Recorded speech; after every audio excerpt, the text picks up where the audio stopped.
Hinaplos po ang mukha ng isang 2 taong gulang na bata matapos niyang aksidenteng matabig ang isang kaserola na may lamang bagong lutong ulam.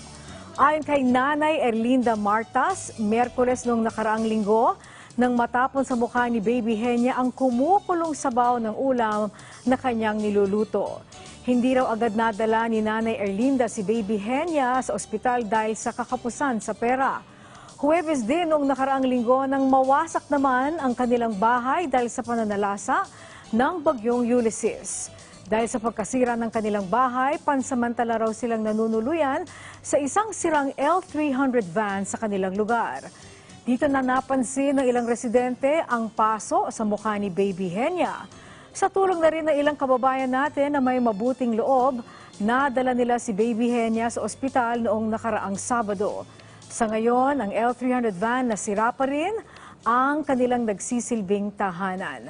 Ang naisana ni Nanay Erlinda ay matulungan sila sa pangangailangan ni Baby Henya at makapagpatayo ng maliit na kubo sa kanilang dating lugar. At para po kamustahin ang lagay ni Baby Henya, makakausap po natin sa telepono si Erlinda Martas. Magandang hapon po sa inyo, Nanay Erlinda. Ma'am, ito po mga ma'am. Magandang hapon po. Kamusta na po ang lagay ngayon ni Baby Henya? Yes po. Ito po. Andito na po ako ma'am. Andito na po. Okay. Gusto po namin malaman, paano ho natabig ng baby po itong niluluto po ninyo? Ma'am? Paano po natabig ng bata, ng baby, yung pong inyong niluluto? Opo, yung nagluto po ako nag-isa po ako ng sardinas, ma'am. Lagyan ko po ng gulay na may sabaw. Ngayon, tapos ako nagluto, nasa pa lang po nakapatong. Hindi ko naman nakalain na umakyat yung ako mo mga mamita. Tapos na may inaabot doon sa kasi nag-ano ko sa tanggira, may nilikpit po ako.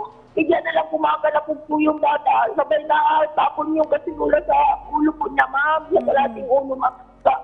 Oo. Kamusta na po? Yes, Nanay Erlinda, kamusta na po ang lagay ng baby ngayon, ni Baby Henya? Ay, ngayon po, ma'am, sa lukuyan, inaasikaso naman po ng mga namin dito sa mental ng ma'am. Lagi na lang po yun sa sabi niyo, ma'am. Inaano naman po nila, in-explain po nila, ma'am, ginagamot. Kasi lukuyan, ma'am, nandito kami dito sa sasakyan po kami nakatirang tuloy mo nga, matutuloy sila naman po kami matutuluyan. Pero pinupuntahan po nila ng mga staff ng dito sa kapitan na ma'am, dito sa mga po, ma'am. Okay. Dito po kami matutuluyan sa sasakyan, ma'am. Wala po kami tuluyan. So, Nanay Erlinda, mukhang dalawa po ang problema ninyo. Unang-una ho, itong pangangailangan ng Baby Henya. Ano po yung immediate, yung agarang tulong na kailangan niya ngayon?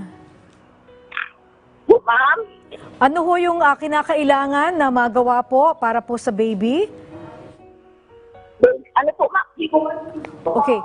Alright, dahil nga po nabanlian siya ng bagong lutong ulam. So ano po, yung balat po niya nasunog? Ang inaano ko na lang po, ma'am, mayroon po kami pampatayo ng kubo ulit, ma'am, sa pisto namin, ma'am. Po, ma'am, saka yung kunting tulong, ma'am, para mag-aalis na po kami dito sa sakyan, ma'am. Nakakatakot, ma'am. Baka mabunig sa sakyan yung aming tutuluyan. Okay, sige po. Mukhang dalawa nga po ang problema, no? Isa nga ho yung para po sa baby na kailangan pong gamutin at pangalawa yung pong inyong tinitirhan dahil nga po hindi ho naman talaga dapat nasa sasakyan ang inyong tinutuluyan ngayon. So, sandali lang po, Nanay Erlinda, at makinig po tayo. Kakausapin po natin ngayon sa ating pong linya ng telepono si Director Irene Dumlao, ang tagapagsalita po ng DSWD. At magandang hapon po sa inyo, Director Dumlao. Magandang hapon po, Ma'am Angelique, gayon din po kay Ma'am Erlinda at sa lahat po nanonood ng inyong programa. Una-una po, meron po bang programa ang DSWD para po sa mga kababayan natin na nangangailangan po ng medical assistance? Tama po kayo, Ma'am Angelique. Ang Department of Social Welfare Development ay may ipinapatupad mo na assistance to individuals in crisis situation. Ito po isang regular na programa ng DSWD na nagbibigay po ng tulong. Kasama na po dyan yung sa medical needs, urgent medical needs na ating mga kababayan. o yung pong mga sumasailalim sa isang krisis, sa sakuna o sa matinding kahirapan. Ipinapatupad po ito sa pamamagitan ng ating Crisis Intervention Unit at sakop po niyan o yung medical assistance na ibinibigay po natin, sakop po niyan yung cost ng pagpapagamot o yung cost, kasama na rin po yung cost ng mga gamot na kinakailangan o yung mga medical treatment and procedures and other medical expenses. Ito po ay kinakailangan lamang po na magsumite ng medical abstract o medical certificate at upang ma-facilitate po itong pagpapahatid natin ng tulong. Kasi kailangan din po maagapan ito dahil nasunog nga po yung balat ng baby dahil sa mainit na ulam na nabuhos po sa kanya. Okay, ang isa pa ho nilang problema ngayon dahil nga po sa kalamidad, yung pong tinitira nilang bahay ay nawasak din, Kaya nga po sila sa isang sasakyan nakatira ngayon. Meron po bang pinahahatid na financial aid din po ang DSWD sa mga katulad po ni Nanay Erlinda? Yes po, Ma'am Angelique, para po sa mga naging biktima ng mga nagdaang sakuna, bagyo, ang DSWD ay nagsasagawa po ng rapid damage assessment and needs analysis sa kanila pong mga komunidad, katuwang po ang local government unit. So kung dun sa batay po doon sa ating isinagawang Ardana, makikita po doon, doon sa assessment natin na either totally or partially damaged yung kanilang mga tirahan, tayo po ay namamahagi rin ng financial assistance na makakatulong po sa pagpapatayo o pagre-repair nung pong mga kabahayan ng ating mga kababayan na nasalanta ang kanilang mga tahanan. So ano po yung requirement din? Ano po yung kakailanganin niyo from them para makapag-release po kayo ng financial support para sa muling pagtatayo po ng kanilang tirahan? Yes, dala nga po o dun sa ating isinasagawa na pagpo-profile ng mga internally displaced persons, katuwang ang mga local government unit. Once na makita po natin dun sa assessment, ipapacilitate po iyan ng DSWD kasama ng lokal na pamahalaan. So, Director Irene, ano po ang inyong may papayo?